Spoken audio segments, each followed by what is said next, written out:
এখানে আমি বরবটি কেটে নিয়েছি, ঝিঙে কেটে নিয়েছি, ভেন্ডি কেটে নিয়েছি, আর পেঁপে নিয়েছি, পটল নিয়েছি, আর আলু কেটে নিয়েছি, আর টমেটো আর একটা কাঁচা লঙ্কা।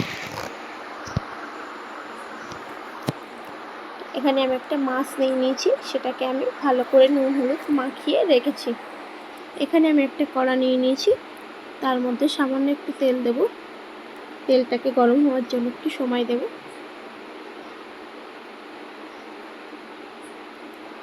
এখানে আমার তেলটা হয়ে গেছে, এটাকে একটু নাড়াচাড়া করে নেব।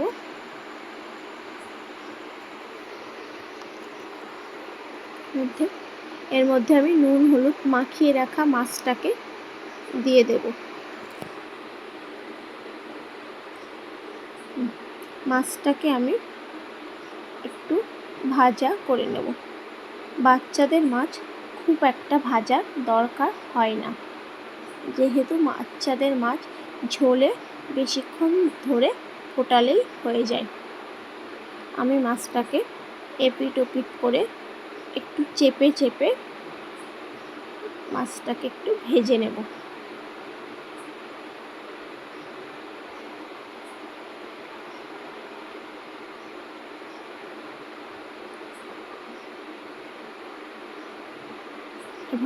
এভাবে চেপে চেপে ভেজে নেব। দেখতে পাচ্ছ আমার মাছটা এখানে প্রায় হয়ে এসছে। এবার আমি মাছটাকে তুলে নেব। ওই তেলের মধ্যে আমি অল্প একটু গোটা জিরে ফোড়ন দিয়ে দেব, আর সামান্য একটু আদা ওর মধ্যে দিয়ে দেব। এটাকে আমি ভালো করে নাড়াচাড়া করে নেব। এর মধ্যে আমি কেটে রাখা সবজিগুলোকে দিয়ে দেব।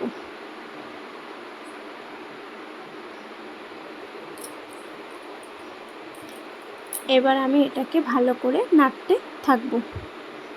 এভাবে কিছুক্ষণ নাড়াচাড়া করে নেব।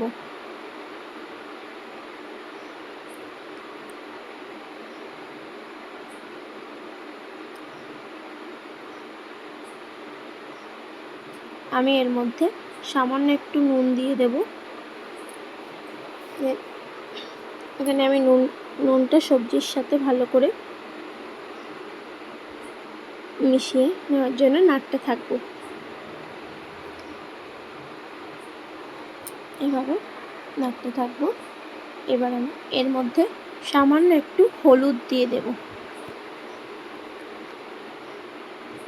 হলুদটা দিয়ে আমি আবারও সবজিটাকে ভালো করে নাড়তে থাকবো। এভাবে আমি বেশ কিছুক্ষণ সবজিটাকে নাড়তে থাকবো।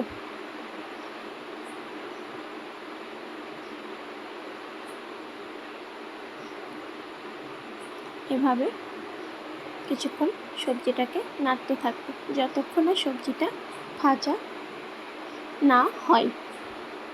দেখো সবজিটা কত সুন্দর প্রায় ভাজা ভাজা হয়ে এসছে।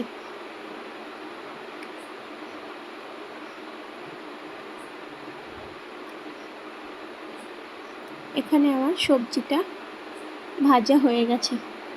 আমি এর মধ্যে 1 কাপ জল দিয়ে দেব। জলটা দিয়ে আমি সবজিটাকে ভালো করে নেড়ে নেব।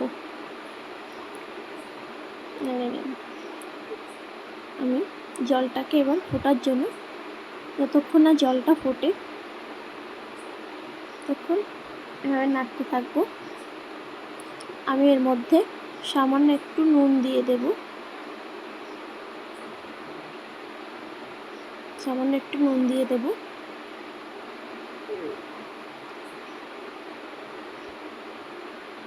আর সামান্য একটু জিরের গুঁড়ো দিয়ে দেব।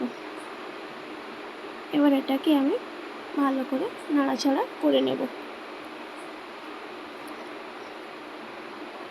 সবজিটাকে সিদ্ধ হওয়ার জন্য আমি এখানে একটা ঢাকনা দিয়ে দেব। ঢাকনা দিয়ে চাপা দেব 5 মিনিট মতো। এখানে আমার ঢাকনাটা খুলে দেখাবো সবজিটা কতটা সিদ্ধ হয়েছে।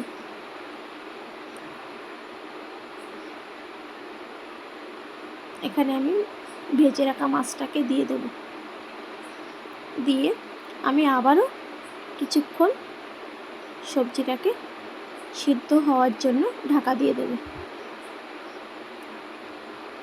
এখানে ঢাকনাটা খুলে দেখো, আমার এখানে সবজি মাছ ভালোভাবে সিদ্ধ হয়ে গেছে।